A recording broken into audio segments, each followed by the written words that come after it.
অখিলবাবুর মৃত্যু রহস্য। মনোজ সেনের জন্ম 1940 সালে বেলেঘাটায়। বিই কলেজ থেকে সিভিল ইঞ্জিনিয়ারিং পাশ করে চাকরি জীবন শুরু করেন এবং তারপর দীর্ঘ 20 বছর রোমাঞ্চ পত্রিকায় লিখেছেন নানান অলৌকিক, রোমাঞ্চ এবং সায়েন্স ফিকশনের গল্প। আজ গল্পের সূত্রধর আমি রেজ, গল্প পাঠে অনির্বাণ এবং বিভিন্ন চরিত্রে শুভম, অরিজিৎ, সুমন, রেজ, পিয়ালি, ঋষিকেশ এবং নেহা, এবং গল্পের বেতার নাট্যরূপ সুমন। শুরু হচ্ছে আজকের গল্প। অখিলচন্দ্র চট্টোপাধ্যায় ছিলেন মধুসূদনপুর মহকুমা আদালতের উকিল। যেমন শকুনের মতন চেহারা, তেমনি শকুনির মতনই বুদ্ধি। অত্যন্ত ঘুঘু লোক। দিনকে রাত, রাতকে দিন করতে পারেন বলে তার খ্যাতি ছিল। যত প্রত্যক্ষদর্শী সাক্ষী থাক না কেন, একজন খুনিকে অনায়াসে মেষ শাবকের মতো নিরীহ বলে প্রমাণ করে দিতে তার জুড়ি ছিল না। ফলে তার যেমন প্রচণ্ড পসার, তেমনি রোজগারও ছিল। লোকে বলে স্বনামে বেনামে তার সম্পত্তির পরিমাণ নাকি 25-30 লক্ষ। ছোটবেলা থেকেই অখিলবাবুর স্বভাব চরিত্র একটু গোলমেলে হয়ে পড়েছিল। তার বাবা ছিলেন একজন স্কুল মাস্টার এবং সর্বজন শ্রদ্ধেয় নিষ্ঠাবান ব্রাহ্মণ। অথচ হেন দোষ নেই যা অখিলবাবুর ছিল না। মদ্যপান থেকে গোমাংস ভক্ষণ তো সামান্য ব্যাপার। যে কোনো রকম নৈসর্গিক ও অনৈসর্গিক দুষ্কর্মে তার কোনো রকম আপত্তি ছিল না। হ্যাঁ, তবে অত্যন্ত সাবধানে থাকতেন যাতে ধরা না পড়েন। তার ক্রিয়াকর্মের কথা তার স্ত্রী বন্দিতাকে কোনোদিনও জানতে দেননি। তার প্রতি বন্দিতার অগাধ বিশ্বাস আর আস্থা ছিল। স্বামীকে তিনি আদর্শ পুরুষ বলে মনে করতেন। অখিলবাবুর জীবনের শেষ মক্কেলের নাম আকবর মণ্ডল। নিত্যানন্দপুরের দুর্দান্ত ডাকাত। হেন খারাপ কাজ নেই যা সে করেনি। তার ভয়ে আশেপাশের 5টা গ্রাম তটস্থ হয়ে থাকত। তারই গ্রামের রাবেয়া খাতুনকে তার স্বামী এনায়েতের সামনে ধর্ষণ করে তার গলা টিপে খুন করেছিল সে।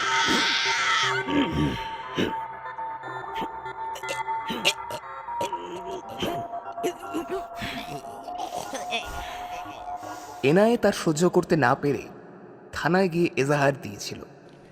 স্যার, আমার আমার বউটাকে আমার সামনেই ধর্ষণ করলো স্যার।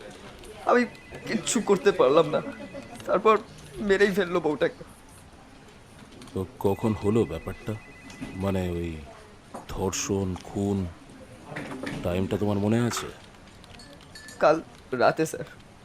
কত কাকুতি মিনতি করলাম, বললাম যে ছেড়ে দে, আমরা চলে যাব এখান থেকে, কিন্তু কেউ কিচ্ছু শুনলো না। কজন লোক ছিল? ওরা 4 জন ছিল স্যার। মুখে সবার কালো কাপড় বাঁধা ছিল। খালি খালি একজনের মুখ আমি দেখে ফেলেছিলাম।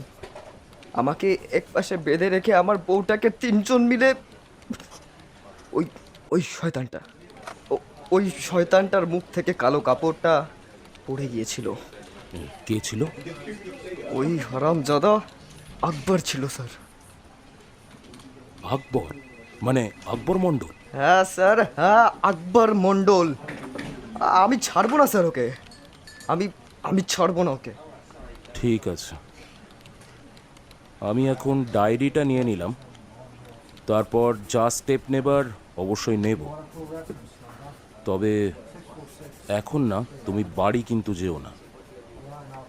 আমাদের ওই রসুলপুরের মোড়ে একটা হোটেল আছে না, ওই হোটেলের একটা রুমে থাকো, আমি ব্যবস্থা করে দিচ্ছি। বাড়ি এখন তোমার জন্য কিন্তু সেফ নয়। এনায়েত থানা থেকে বেরিয়ে গেলে পুলিশ অফিসার একটি নাম্বারে ফোন ডায়াল করলেন। হ্যালো আকবর। বলিয়ে স্যার। কি করেছিস রে? এনায়েতের বউটাকে খুন করেছিস, কিন্তু প্রমাণ রেখে দিয়েছিস।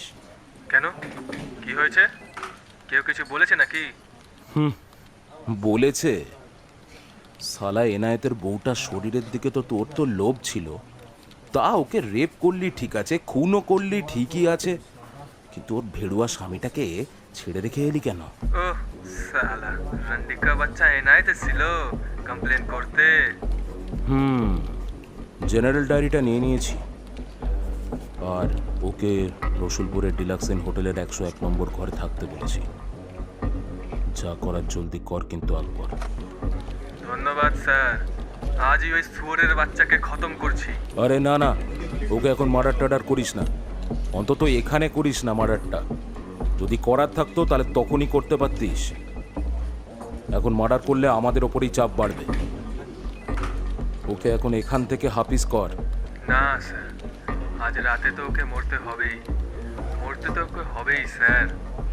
নিত্যানন্দপুর দেখবে, নিত্যানন্দপুর দেখবে, আকবর মন্ডলের খপ।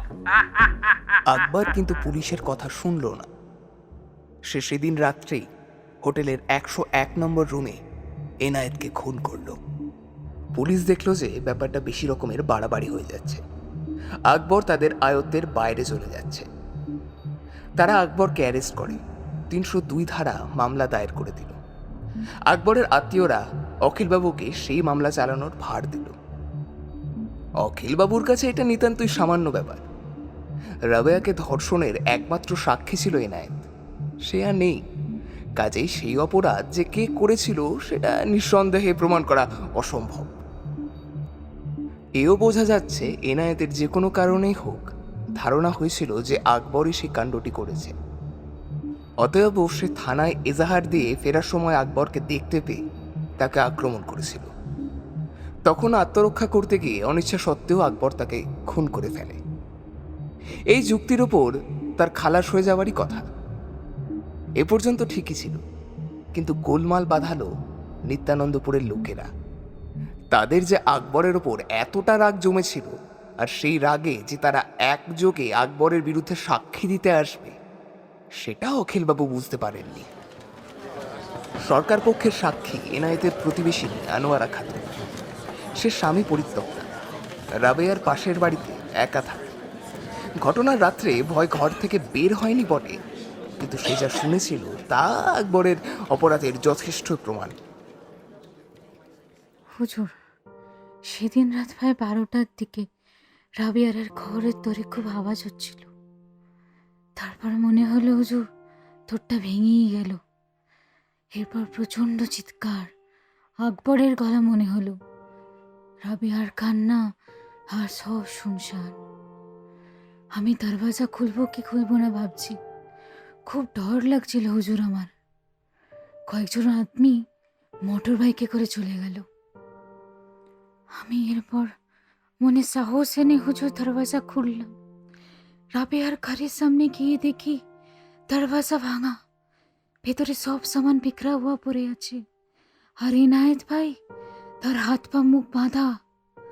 রাবেয়া পড়ে আছে ঘরের মাটিতে, কাপড় রক্তে ভেসে যাচ্ছে, চোখটা বেবাক খোলা। তাকে কাঁদিয়ে ছাড়লেন অখিলবাবু। প্রমাণ করে দিলেন যে তিনি একটি সন্দেহজনক নষ্ট চরিত্রের স্ত্রীলোক, যার একটি কথাও বিশ্বাসযোগ্য নয়। তবু যে সে সত্যি কথা বলেছে এটা বুঝতে শ্রোতাদের কোনো অসুবিধা হলো না। পরের সাক্ষী রাবেয়া খাতুনের 12 বছরের কাজের লোক মাসুম। ঘটনার সময় সে ওই বাড়িতেই ছিল। সেও সত্যি কথা বলবে বলে মনে হলো অখিলবাবুর। তাকে কবজা করা খুব একটা কঠিন হলো না, কিন্তু জজ সাহেবের সহানুভূতি যে তার দিকেই যাবে তার সম্ভাবনা খুবই প্রবল। সে রাত্রে আকবরের ছোট ভাই সিরাজকে ডেকে পাঠালেন অখিলবাবু। সিরাজ তার দাদার মতন না হলেও নানা রকমের ছোট বড় অপরাধের সঙ্গে ভালোভাবে যুক্ত ছিল। পরামর্শ করে ঠিক হলো যে মাসুমের বাবাকে ভয় দেখিয়ে তার সাক্ষী দেওয়ানো বন্ধ করতে হবে। মাসুমের বাবা দরিদ্র দিনমজুর, সেই সিরাজের বিরুদ্ধে যেতে সাহস পাবে না। পরদিন সকালে অখিলবাবু যা খবর পেলেন তাতে খুবই দমে গেলেন তিনি। মাসুমের বাবা সিরাজের প্রস্তাবে রাজি হয়নি। সে ভয় তো পায়নি, উল্টে তার পাড়ার লোকজন ডেকে এনে মহা হইচই বাঁধিয়ে তুলেছিল। সিরাজকে একরকম ল্যাজ গুটিয়ে ওখান থেকে পালাতে হয়েছিল। সেদিন কি একটা পুজো উপলক্ষে কোর্ট বন্ধ ছিল। সারা সকাল অখিলবাবু অস্থিরভাবে পায়চারি করলেন। তার কেবলই মনে হচ্ছিল যেই প্রথম তাকে হেরে যেতে হবে। একজন গরিব দিনমজুরি যেখানে ভয় পাচ্ছে না, তার কথা শুনছে না, সেখানে অন্য সাক্ষীদের ভাঙানো কি সম্ভব হবে? ব্যাপারটা তার কাছে অসহ্য অপমান বলে মনে হতে লাগলো। এদিকে সিরাজের কাছ থেকে অনেক টাকা নিয়ে বসে আছেন, হেরে গেলে সেই কি ছেড়ে কথা বলবে? অতএব দুপুরবেলা তিনি আবার সিরাজকে ডাকলেন। অখিলবাবু বললেন, দেখ সিরাজ, যদি তুই দাদাকে বাঁচাতে চাস তাহলে যেভাবেই হোক সাক্ষীদের মুখ কিন্তু তোকেই বন্ধ করতে হবে। কারণ সওয়াল করে জিততে পারবো কি না সে ব্যাপারে নিশ্চিত হতে পারছি না। এর একটাই কারণ, সেটা হচ্ছে জজ সাহেব। সালা অতি বাজে লোক, ঘুষ খায় না, মেয়ে ছেলের দোষ নেই, মদ পর্যন্ত খায় না, তার উপরে প্রচণ্ড পরিমাণে বদরাগী, একেবারে যাচ্ছে তাই সালাটা। হ্যাঁ, শোন, ওকে হাত করা যাবে না। টাকা দিয়ে হোক বা ভয় দেখেই হোক, যেভাবেই হোক এই কাজটা কিন্তু তোকেই করতে হবে।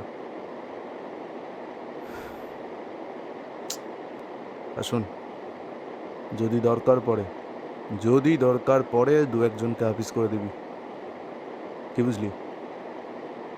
সিরাজ এক গাদা পান খাওয়া এবড়ো খেবড়ো দাঁত বের করে হাসল, বলল, ঠিক আছে চ্যাটার্জি বাবু, সেই ব্যবস্থাই করছি।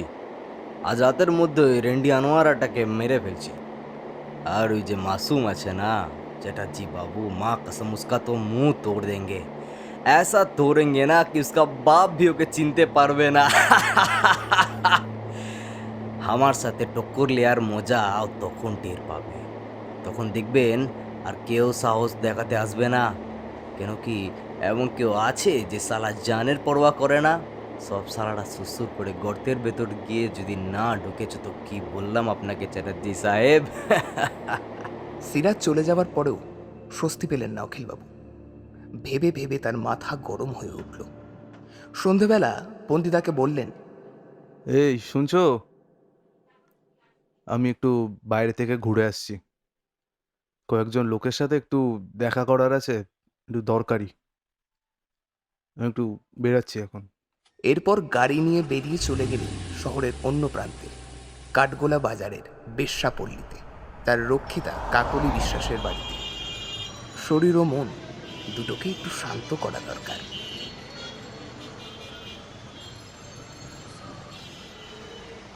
রাত 8টা নাগাদ সেলফোনে খবর পেলেন যে আনোয়ারা খুন হয়েছে। এইবার খানিকটা নিশ্চিন্ত হলেন অখিলবাবু। সিরাজ তাহলে কথা রেখেছে।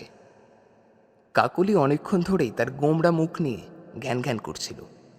এতক্ষণে সেই মুখে হাসি ফুটল। অখিলবাবু ভাবলেন ঘণ্টাখানেক ফুর্তি করে উঠে পড়বেন। একটু বাদে এমন একটা অপ্রত্যাশিত ঘটনা ঘটল যার জন্য অখিলবাবু একেবারেই প্রস্তুত ছিলেন না। হঠাৎ দরজায় কড়া নাড়ার প্রবল শব্দ হলো, তারপরে দুমদাম লাথি। দরজা ভেঙে যায় আর কি। অখিলবাবুর মনে হলো নির্ঘাত পুলিশ এসছে। তিনি লাফ দিয়ে উঠে জামা প্যান্ট পরতে শুরু করে দিলেন। কাকলি কোনো রকমের শাড়িটা গায়ে জড়িয়ে যেন সদ্য ঘুম থেকে উঠেছে এরকম একটা ভাব করে দরজাটা খুলে দিল। সঙ্গে সঙ্গে ময়লা জামা কাপড় পরা গুন্ডা মতন একটা লোক হুড়মুড় করে ভেতরে ঢুকেই তার গলা টিপে ধরল। ওঙ্কার দিয়ে বলল, এই হারামজাদি, ভেবেছিলি তোকে খুঁজে পাবো না? না, হ্যাঁ, উকিলের সঙ্গে আসনাই করে বেঁচে যাবি ভেবেছিস? তুমি তুমি ঠিকানা পেলে কি করে? একটা বোরখা পরা মুসলমান মেয়ে দিয়েছে রে। আর কোন সময় তোদেরকে আসনাই করা অবস্থায় ধরবো সেটাও বলে দিয়েছে সালি। আগে তোকে মারবো, তারপর সালা এই উকিলের পেট ফাঁসাবো। শুনেই অখিলবাবু জামাটা প্যান্টের ভেতর গুঁজতে গুঁজতে এক লাফে দরজা পেরিয়ে ছুট লাগালেন। জুতোটা পর্যন্ত পরবার সময় পেলেন না। গোলমাল শুনে তখন অনেক লোক সিঁড়ি দিয়ে ওপরে উঠে আসছিল। তাদের ধাক্কা মেরে ঠেলে কোনো রকমে নিচে নেমে রাস্তায় এসে পড়লেন। গাড়ির দরজা খুলতে গিয়ে দেখেন যে তাড়াহুড়োয় মানি ব্যাগ, হাতঘড়ি, ফোন আর গাড়ির চাবি কাকলির ঘরেই ফেলে এসেছে। তখন আর সেখানে ফিরে যাওয়ার প্রশ্নই ওঠে না। যত শিগগিরই সম্ভব পালাতে হবে। কাকলির হাজবেন্ড যদুলাল বিশ্বাস ডেঞ্জারাস মার্ডারার। সে যদি এসে পড়ে, ধরতে পারলে একটা একটা করে হাত পা ছিঁড়ে নেবে। এদিকে রাস্তায় একটাও রিক্সা নেই। এখানে কেউ তাকে চেনেও না যে তাকে আশ্রয় দেবার ঝুঁকি নেবে।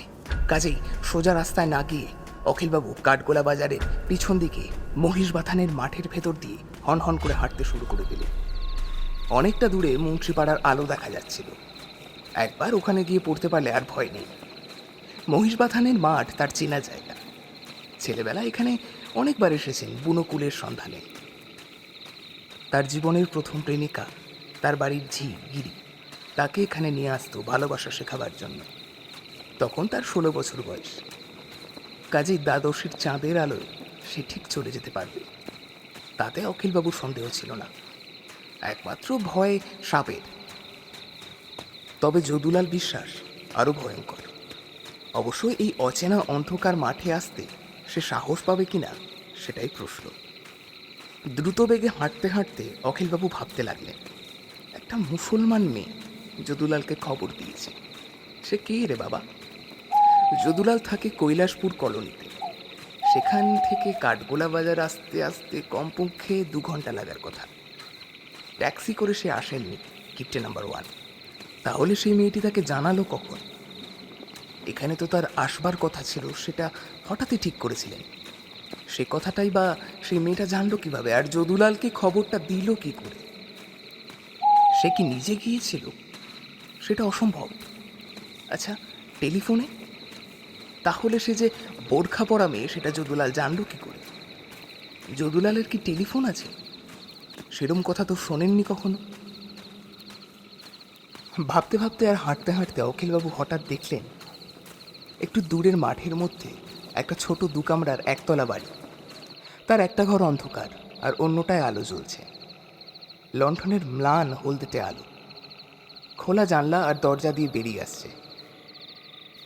এখানে আবার এই বাড়িটা কবে হলো? এই ফাঁকা মাঠের মধ্যে থাকেই বা কে? ডাকাত ফাকাত নয় তো? ডাকাত হলে তো সে তার মক্কেল হতে পারে, কিন্তু মহিষবাথানের ভেতর এরকম খোলা জায়গায় কোনো ডাকাত থাকে বলে তো শোনেননি কখনো। কৌতূহল সামলাতে না পেরে বাড়িটার দিকে গুটি গুটি এগিয়ে গেলেন অখিলবাবু। কাছাকাছি আসতেই একটা গোঙানির শব্দ পেলেন অখিলবাবু। এতে তার কৌতূহল আরও বেড়ে গেল। যথাসাধ্য চুপি সারে খোলা জানলাটার নিচে গিয়ে ডিঙি মেরে ভেতরে উঁকি মারলেন। যা দেখলেন তাতে বেশ উত্তেজিত হয়ে পড়লেন ভদ্রলোক। প্রায় নিরাভরণ দরিদ্র লাঞ্ছিত ঘরে একটি খাটিয়ার ওপরে একটি নিরাবরণ সুঠাম নারী দেহ উপুর হয়ে পড়ে রয়েছে। তার ঘন কালো চুল ছড়িয়ে পড়েছে খাটিয়ার থেকে মেঝের ওপরে, কিন্তু তার শরীরে বেশ সদ্য আরোপিত ধারালো অস্ত্রের রক্তাক্ত ক্ষতচিহ্ন।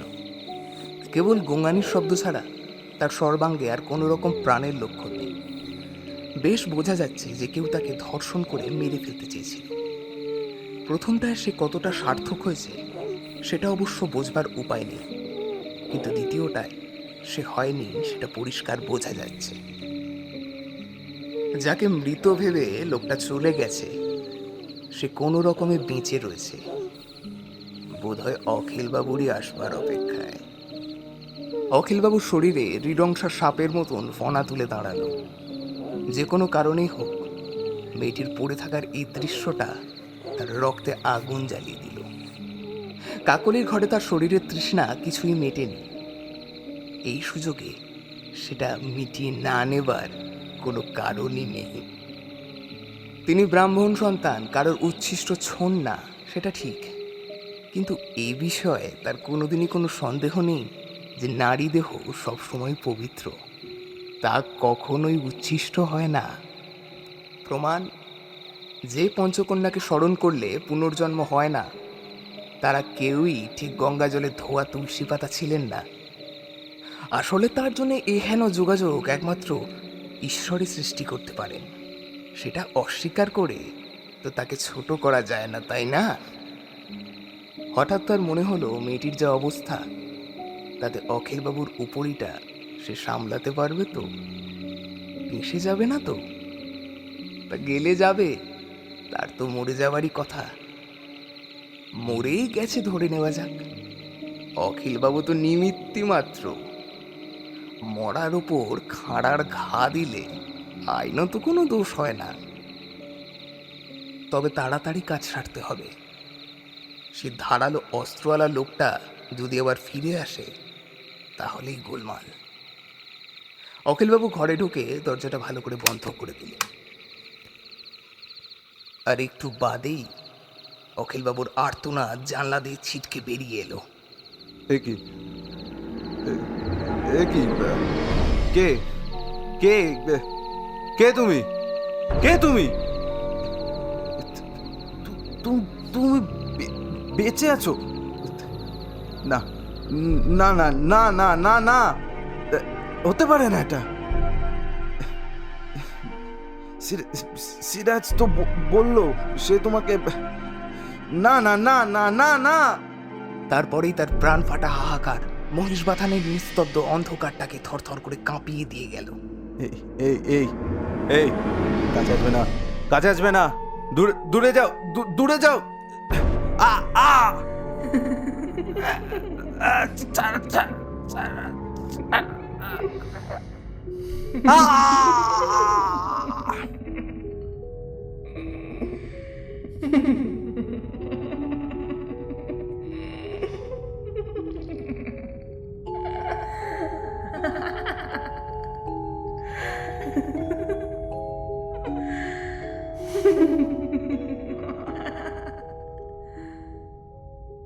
পুলিশ এ ব্যাপারে নিশ্চিত যে অখিলবাবুর ডাকাতের হাতে নিহত হয়েছে, কারণ তার মানিব্যাগ, হাতঘড়ি, ফোন আর সদ্য কেনা বাটার হাঁসপাপি জুতো নিখোঁজ।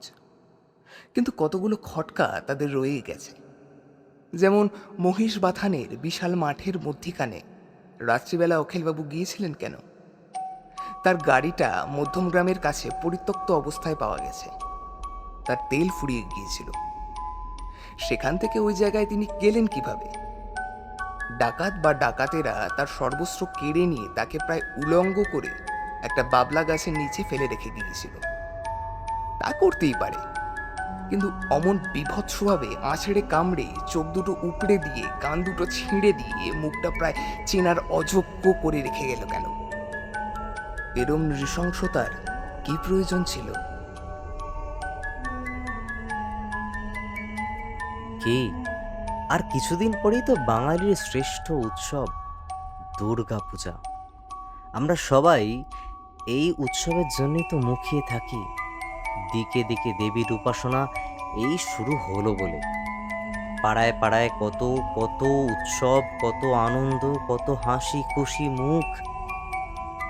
অথচ একটু ভাবুন তো, এই নারী শক্তির উপাসনা করা আমরাই ক্ষেত্র বিশেষে তাদেরকে মাগি, মাল এসব বলে অভিহিত করে থাকি। যদিও এই দুটি শব্দেরই প্রথম অক্ষর কিন্তু মা। দেশে বাড়তে থাকা নারী নির্যাতন এক পঙ্গু সমাজ ব্যবস্থারই প্রতিফলন মাত্র। এই অস্থির সময়ের এক প্রাসঙ্গিক গল্প এই সপ্তাহে আপনাদের জন্য। মনোজ সেনের অখিলবাবুর মৃত্যু রহস্য। আজ গল্প পাঠে অনির্বাণ। অখিলবাবুর চরিত্রে শুভম, এনায়েতের চরিত্রে অরিজিৎ, আকবরের চরিত্রে ঋষিকেশ, পুলিশ এবং কাকরের স্বামীর চরিত্রে সুমন, কাকরের চরিত্রে নেহা, আনোয়ারার চরিত্রে পিয়ালি এবং সিরাজের চরিত্রে রেজ। আজ সমগ্র গল্প পরিচালনায় সুমন। গল্পের সাউন্ড, মাস্টার মিক্সিং, বিজিএমে আমি রেজ। গল্পের পোস্টার ডিজাইনিং রেজ। শব্দগ্রহণ এবং টিম ম্যানেজমেন্টে ঋষিকেশ। শেষ হলো আজকের পরিবেশনা। আজকে আপনাদের গল্প কেমন লাগলো তা জানাতে পারেন নিচে আমাদের ডেসক্রিপশন বক্সে দেওয়া ইমেল আইডিতে, অথবা জানাতে পারেন আমাদের কমেন্ট বক্সে। প্রত্যেকবারের মতোই এবারেও আমরা থাকব আপনাদের অপেক্ষায়। তাহলে দেখা হচ্ছে পরের সপ্তাহে।